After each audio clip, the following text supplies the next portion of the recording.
The Picture of Dorian Gray, Chapter 1. The studio was filled with the rich odor of roses, and when the light summer wind stirred amidst the trees of the garden, there came through the open door the heavy scent of the lilac, or the more delicate perfume of the pink flowering thorn. From the corner of the divan of Persian saddlebags on which he was lying, smoking, as was his custom, innumerable cigarettes, Lord Henry Wotton could just catch the gleam of the honey-sweet and honey-colored blossoms of a laburnum, whose tremulous branches seemed hardly able to bear the burden of a beauty so flame-like as theirs. And now and then the fantastic shadows of birds in flight flitted across the long two-sore silk curtains that were stretched in front of the huge window, producing a kind of momentary Japanese effect, and making him think of those pallid, jade-faced painters of Tokyo, who, through the medium of an art that is necessarily immobile, seek to convey the sense of swiftness and motion. The sullen murmur of the bees shouldering their way through the long, unmown grass, or circling with monotonous insistence round the dusty gilt horns of the straggling woodbine, seemed to make the stillness more oppressive. The dim roar of London was like the bourdon note of a distant organ. In the center of the room,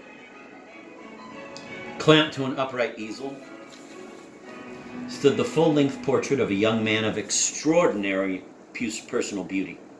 And in front of it, some little distance away, was sitting the artist himself, Basil Hallward, whose sudden disappearance some years ago caused, at the time, such public excitement and gave rise to so many strange conjectures.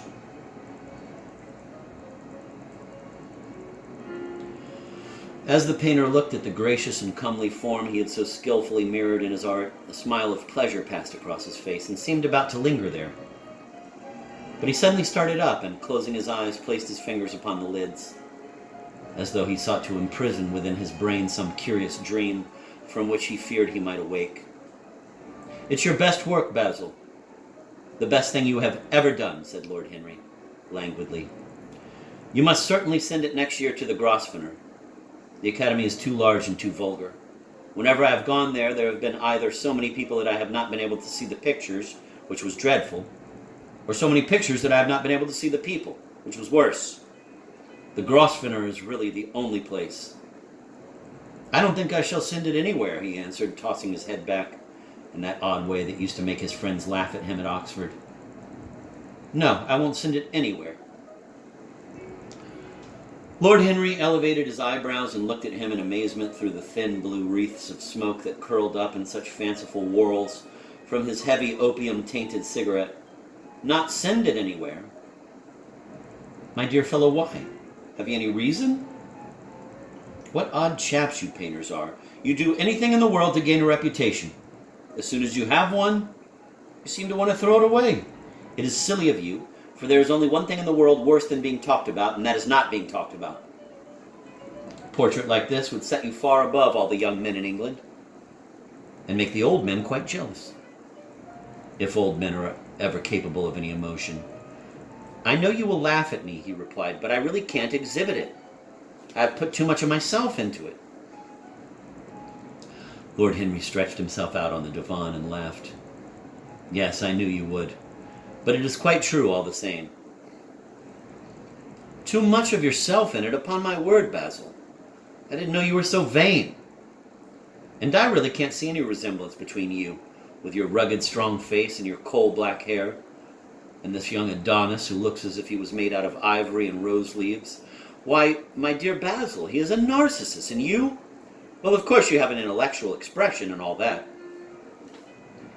But beauty? Real beauty ends where an intellectual expression begins. Intellect is in itself a mode of exaggeration and destroys the harmony of any face. The moment one sits down to think, one becomes all nose or all forehead or something horrid. Look at the successful men in any of the learned professions. How perfectly hideous they are, except, of course, in the church. But then, in the church, they don't think. A bishop keeps on saying at the age of 80 what he was told to say when he was a boy of 18. And as a natural consequence, he always looks absolutely delightful. Your mysterious young friend, whose name you have never told me, but whose picture really fascinates me, never thinks. I feel quite sure of that. He is some brainless, beautiful creature who should be always here in winter when we have no flowers to look at, and always here in summer when we want something to chill our intelligence. Don't flatter yourself, Basil. You are not in the least like him.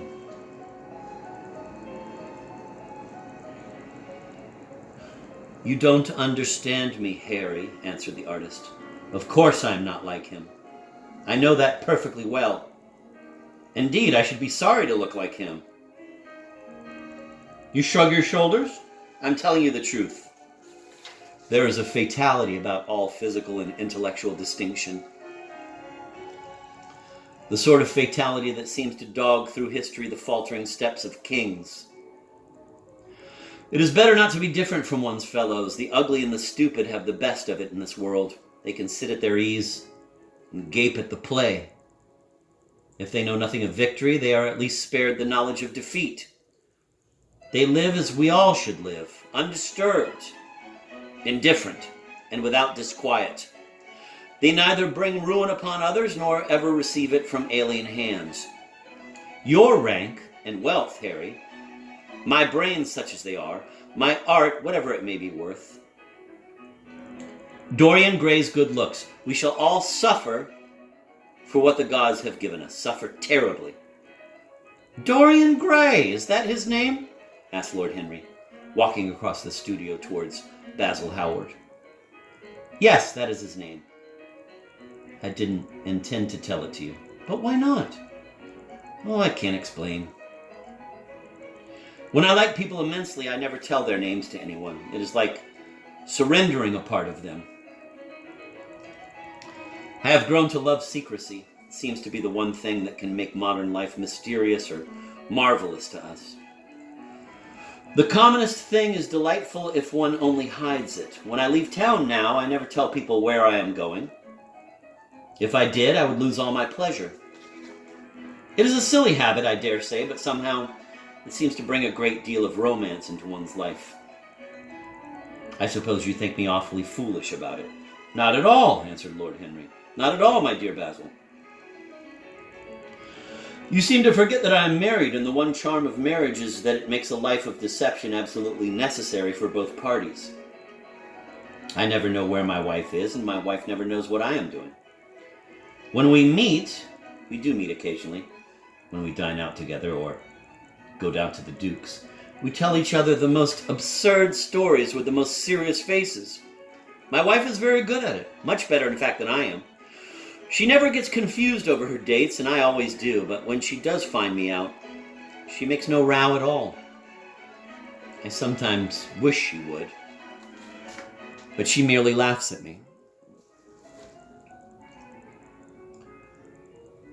I hate the way you talk about your married life, Harry, said Basil Hallward, strolling towards the door that led into the garden. I believe that you are really a very good husband, but that you are thoroughly ashamed of your own virtues. You are an extraordinary fellow. You never say a moral thing, and you never do a wrong thing.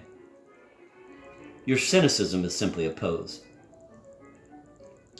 Being natural is simply a pose, and the most irritating pose I know, cried Lord Henry, laughing.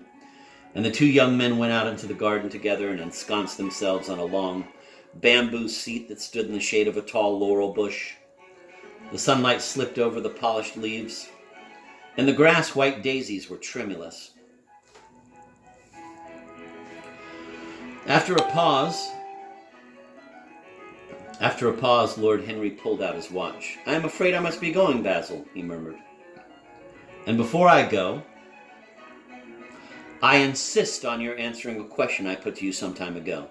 What was that? Said the painter, keeping his eyes fixed on the ground. You know quite well. I do not, Harry. Well, I will tell you what it is. I want you to explain to me why you won't exhibit Dorian Gray's picture. I want the real reason. I told you the real reason. No, you did not. You said it was because there was too much of yourself in it. Now, that is childish. Harry, said Basil Hallward, looking him straight in the face. Every portrait that is painted with feeling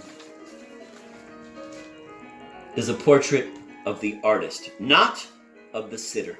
The sitter is merely the accident, the occasion.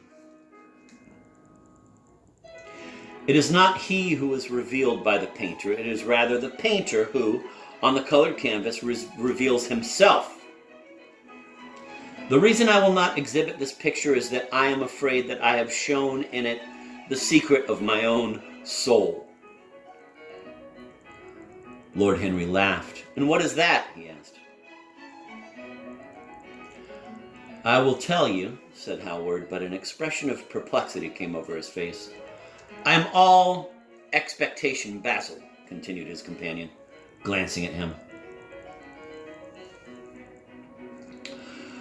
Oh, there is really very little to tell, Harry, answered the painter, and I am afraid you will hardly understand it. Perhaps you will hardly believe it. Lord Henry smiled and, leaning down, plucked a pink-petaled daisy from the grass and examined it. I am quite sure I shall understand it, he replied, gazing intently at the little golden white feathered disc. And as for believing things, I can believe anything, provided that it is quite incredible.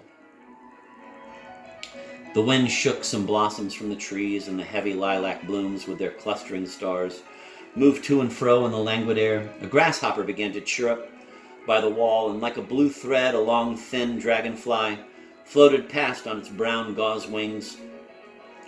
Lord Henry felt as if he could hear Basil Hallward's heart beating, and wondered what was coming.